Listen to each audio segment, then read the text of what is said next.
Olá, queridos, a paz do Senhor, bom dia a todos. Sempre está com os nossos irmãos, adorando, glorificando ao Deus eterno. Qual é o número aí?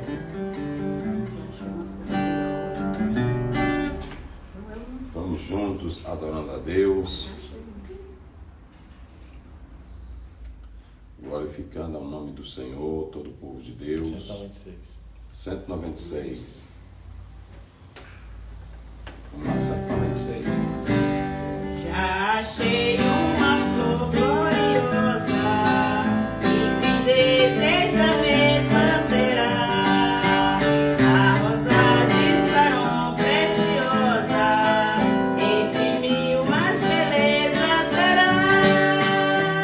No vale de sombra e morte, nas alturas de glória e luz, esta rosa será minha sorte, precioso pra tu.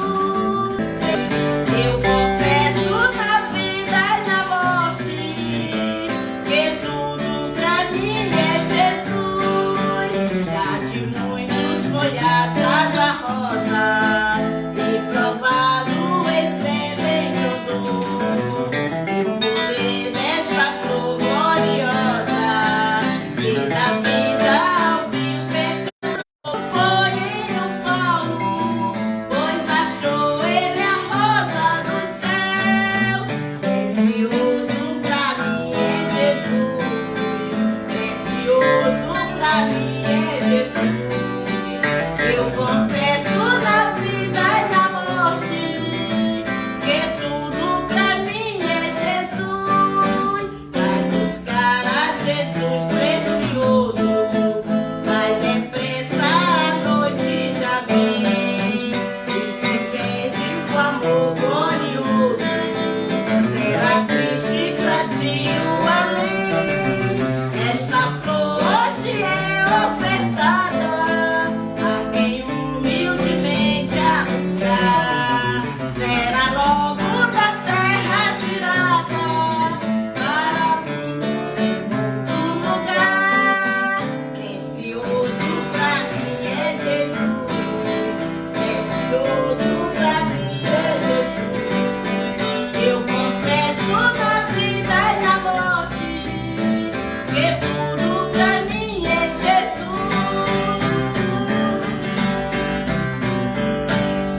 Glória a Deus, glória a Deus. Vamos ler Levítico 6, verso 8 e 9. Disse mais o Senhor a Moisés: dá ordem a Arão e a seus filhos, dizendo: esta é a lei do holocausto. O holocausto ficará na lareira do altar toda a noite até pela manhã, e nela se manterá aceso o fogo do altar. Esta é a lei do holocausto. Olha aqui, irmãos. Torá ha-olá. Torá ha-olá. Né? Torá ha-olá. A palavra Torá quer dizer instrução.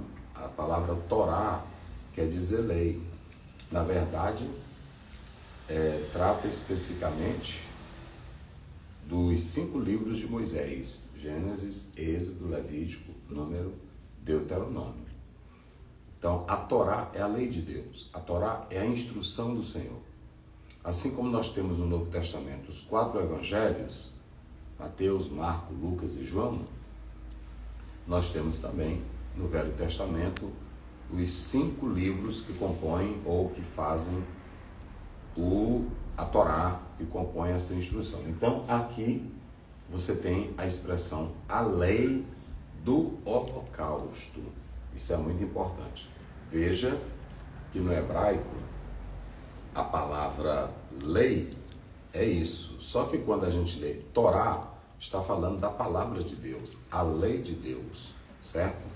Que é a lei, irmão, no direito. Bota aí a cara dele, o pessoal vê ele aí. A lei, dá uma pinceladinha aí. A lei é o que direciona o nosso ordenamento jurídico, né? Olha aí, diz aí de novo, vou ouvir. A lei é que rege o nosso ordenamento jurídico. É toda a ordem para o nosso país, para a nossa sociedade, né? que rege, disciplina também aquele que erra, né, para o bom andamento da nação. Tá vendo? Esse é o sentido, esse é o significado da palavra lei. Então, assim como tem a lei humana para reger o país, a lei humana para direcionar, para dar diretrizes, ok, Deus ele também deu a lei para o sacerdote, de como esse sacerdote deveria trabalhar. Eu estou cansado de dizer aqui, mas Paulo diz, eu não vos canso de dizer a mesma coisa. Eu também não. Escutem bem uma coisa que eu quero dizer a todos nesta oportunidade.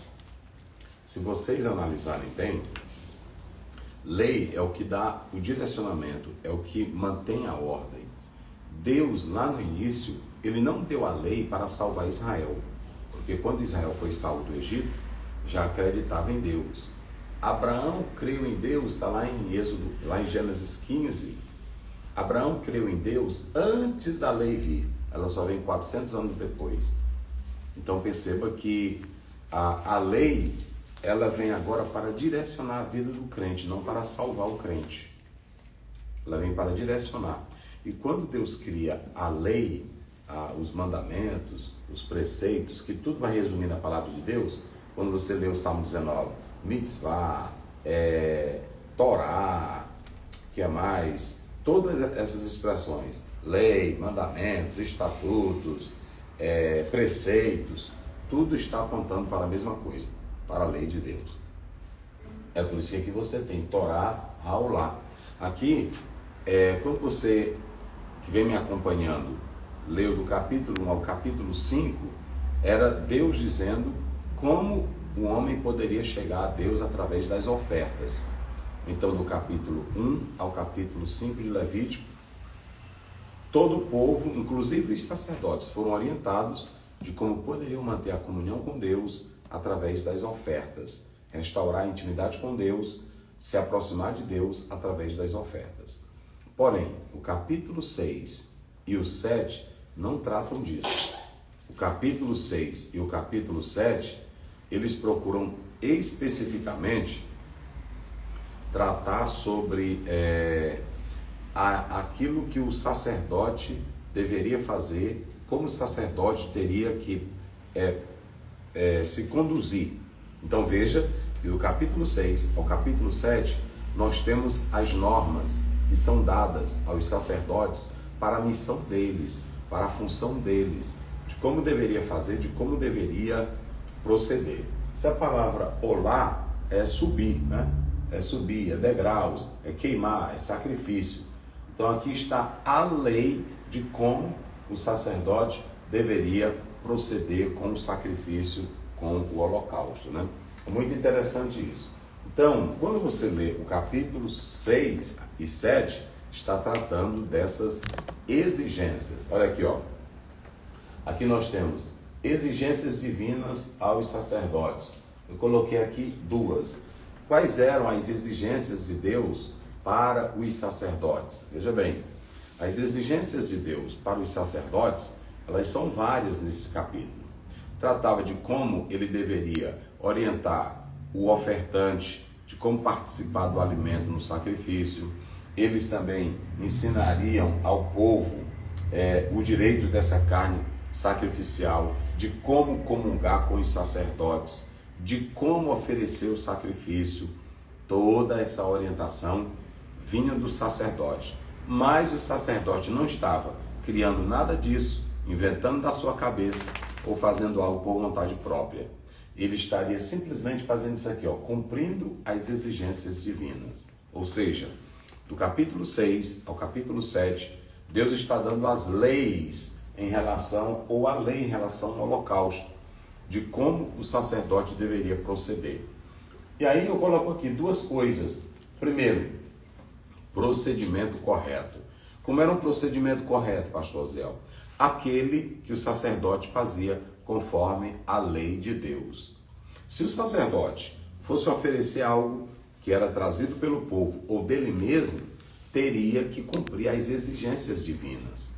Ele não poderia criar de cabeça, ele não poderia fazer pela vontade própria, ele não poderia inventar. É tipo você, meu irmão, que me escuta aqui nesta manhã. Você não pode inventar nada. Tudo que é preciso para a sua vida, orientação e comunhão com Deus está na palavra. Basta simplesmente você ouvir a palavra de Deus, atentar para a palavra de Deus e escutar a palavra de Deus. O que Deus exige é a obediência à sua palavra.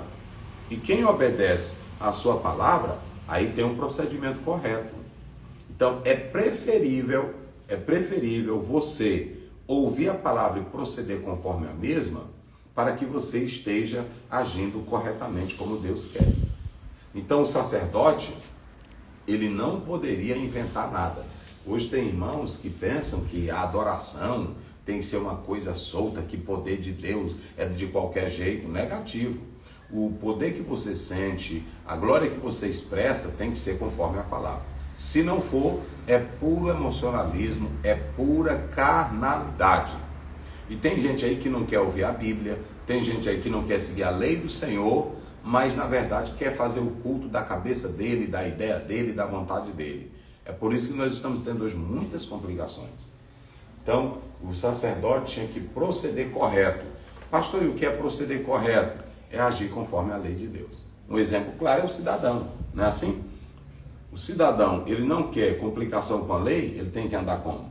Conforme a lei. Conforme a lei, que é andar correto, não é isso? Andar correto, pagar os impostos, não ultrapassar quando for o sinal vermelho, não é assim? Não perturbar o vizinho. Não matar, não roubar. Hein? Não matar, não roubar. Esse é o proceder correto.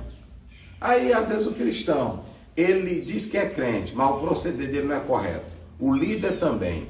Aí quando o pessoal começa a falar mal, começa a amaldiçoar o irmão, começa a amaldiçoar a irmã, tu vai morrer em nome de Jesus, eu vou te matar hoje. Matar como? Se tu também não está agindo correto. Abusa da autoridade que você tem, abusa do poder que Deus lhe deu. Por exemplo, a autoridade pastoral não é para matar ninguém, não é para dar ordem no sentido de compelir ou obrigar alguém. A autoridade pastoral é para que o líder possa agir conforme a Bíblia. O preferível, todas as vezes que eu vou conversar, quando chega um irmão no meu gabinete, aí eu oro primeiro. Depois que eu oro, eu cito a Bíblia. Olha, nós vamos tratar esse assunto aqui conforme a Bíblia. Não é conforme a minha cabeça, não é conforme a revelação, é conforme a Bíblia. Porque a maior revelação está aqui. Eu sei que Deus pode usar alguém com uma revelação para mim, pode. Agora, para mim tratar um problema no casamento, eu vou resolver aonde? Eu preciso de um profeta me dizer como é que eu faço? Não, está na Bíblia. Marido, amai as vossas esposas. Maridos, não maltrateis as esposas. Está tudo na Bíblia. Se um filho vier me pedir conselho de como proceder com o pai, aí eu sei como é, como um pai também. Então está tudo na Bíblia. 1 Tessalonicenses 3, Efésios 6, Efésios 5. Tudo está na Bíblia, gente. O grande problema é que a gente não quer proceder de modo correto. Então, Deus exigia do sacerdote que ele procedesse de modo correto na lei do holocausto. Olha aqui, ó. Eles teriam que ser os zeladores das tradições sacerdotais. Isso aqui é muito sério. Porque quando a gente lê sobre, ou quando a gente faz a cadeira, ele aqui é advogado. Quando a gente faz a cadeira denominada direito constitucional, o que a gente faz nessa cadeira? Tem uma amplitude geral do que é a Constituição, não é isso? Tem que saber o que é constitucionalidade, inconstitucionalidade, não é assim? Tem que saber o que são os vícios. Então, digamos, se o prefeito ou um juiz aqui de uma comarca do Maranhão, ele pode ser o juiz que for formado, mas ele não pode agir sem seguir o rito da Constituição. Não é assim? Se ele agir contrariando a lei maior, que é a Constituição, aí você tem os zeladores das tradições jurídicas. Quem são os zeladores das tradições jurídicas? O Supremo Tribunal Federal. Ele é quem deve agir zelando pelo bem, porque é um vigia. Eles recebem, não é isso? Eles recebem um processo para ver se está incongruente, se não está de conformidade com a lei, se não está criando conflito, se não houve abuso da lei, não é isso? Então eles são os vigias, os guardiões. O sacerdote é o vigia da lei, o pastor é o vigia da palavra de Deus. Tem irmão que diz até assim: por que o pastor Zé é assim? E por que o médico é assim? Só o médico diz que tu está doente. Às vezes tu diz assim, eu estou assim meio adoentado. Aí quando você vai lá, o médico diz, não, pai, isso aí é só preguiça em tu. Eu fiz todos os exames, não deu nada. Aí quando está doente, ele diz, é assim? O médico diz, ah, rapaz, aqui é doente, tu está com isso, isso e isso. Então quem é que pode dizer? É o médico. Um pastor que estuda, gente, a Bíblia e vive de joelhos, ele é mais que um médico. Ele é um médico espiritual da alma, bem como também é aquele que Deus usa pela orientação da palavra. É um negócio sério, não é isso? Assim como nós temos os zeladores da lei humanas, nós temos os zeladores das tradições sacerdotais, que eram quem? Os sacerdotes. Entendeu? Eles deveriam zelar pela lei. O sacerdote não poderia fazer nada, se não fosse conforme a lei. E olha aqui, ele deveria agir da seguinte maneira, como era? Com seriedade e o que mais? Verdade. O sacerdote, na lei do holocausto, ele teria que agir conforme ela, com seriedade. E o que mais? Verdade. Ele não poderia usar ela para fins próprios ou para passar a mão em alguém. Ele teria que ser um homem sincero, ele teria que ser um homem de verdade. Deus não quer mentirosos à frente da sua obra. Deus não quer líder que não seja sério no seu proceder, que não seja verdadeiro no seu proceder. Ok? Aí agora a gente vai entrar aqui, ó, na Torá Haolá, na lei do holocausto. Que era a lei do holocausto? A comunidade levava o sacrifício, mas o texto diz que o sacerdote, ele tinha que manter sacrifício pela manhã e também sacrifício pela noite, pela tarde, não é isso? Pela manhã e pela tarde. Esse sacrifício, ele era todinho apresentado para a comunidade israelita, para o povo de Deus. Mas veja que ele tinha que manter o fogo aceso e tinha que fazer isso pela manhã e pela tarde. O que é isso, pastor Zéu? Ele estava mostrando, mantendo o fogo aceso. A gente pensa que é do Espírito Santo. É claro que eu posso fazer um paralelo, não é assim? Veja aí Levítico 6,13, vamos chegar lá.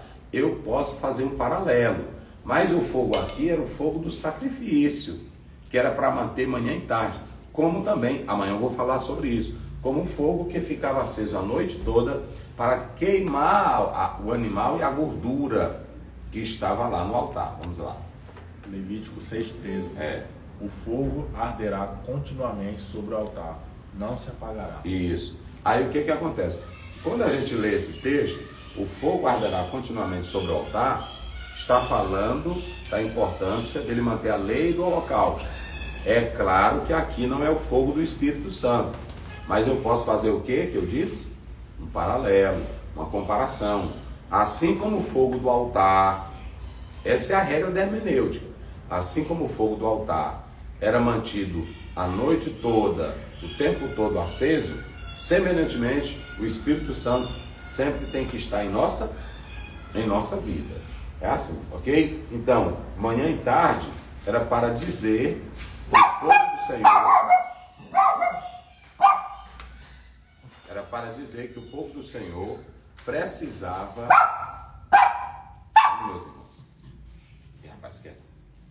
Era para dizer que o povo do Senhor precisava estar em comunhão com Deus todo o tempo, todo dia, toda hora. Ou seja, o sacrifício pela manhã e pela tarde estava apontando para os israelitas que eles precisavam sempre estar em íntima comunhão com Deus. Se não fosse assim, eles não teriam acesso. Agora, toda essa lei aqui, amanhã nós vamos continuar esse assunto, toda essa lei aqui, o sacerdote deveria manter conforme as instruções da palavra de Deus. Ele não poderia nem aumentar e nem diminuir. Ora ao Senhor. Senhor nosso Deus e eterno Pai, queremos render graças a Ti, ó Senhor, por mais um dia, por mais uma manhã. Obrigado pelas Tuas misericórdias, pela Tua graça sobre as nossas vidas, Senhor, em nome de Jesus. Obrigado pela Tua palavra. Que nós venhamos, Pai, cada vez mais viver em comunhão verdadeira contigo. Senhor, abençoa cada irmão que está acompanhando essa live, aqueles, Senhor, que estão enfermos, que passaram a noite em claro, que o Senhor, nesta manhã, venha renová-los com a tua presença. Isso te agradeço, isso te peço e agradeço em nome de Jesus. Amém. Amém. Deus Nós abençoe. temos aqui, a irmã pediu oração pela mãe dela, que caiu no banheiro e está tendo dificuldades. E temos também uma irmã que está indo, deixa eu olhar o nome dela, Santini, acho que é sobrenome. Ela está indo para a maternidade, está em trabalho de parto, estava ouvindo o programa. Amém. Senhor Deus, abençoa tuas filhas, tuas servas, a tua filha que precisa dos teus cuidados, pois sofreu esta queda. Estende as tuas mãos, recuperando perfeitamente a saúde. Fazemos isto na autoridade do nome de Jesus. Manifesta a tua cura, a tua proteção e o teu cuidado para com a mesma. A tua filha também, que está quase em trabalho de parto, guia ela nesta hora, que tenha um parto abençoado, sob teus cuidados, a tua proteção divina, e que tudo concorra para a glória do teu santo nome. Ser com elas é o que nós pedimos em nome de Jesus. Amém. Deus abençoe a todos.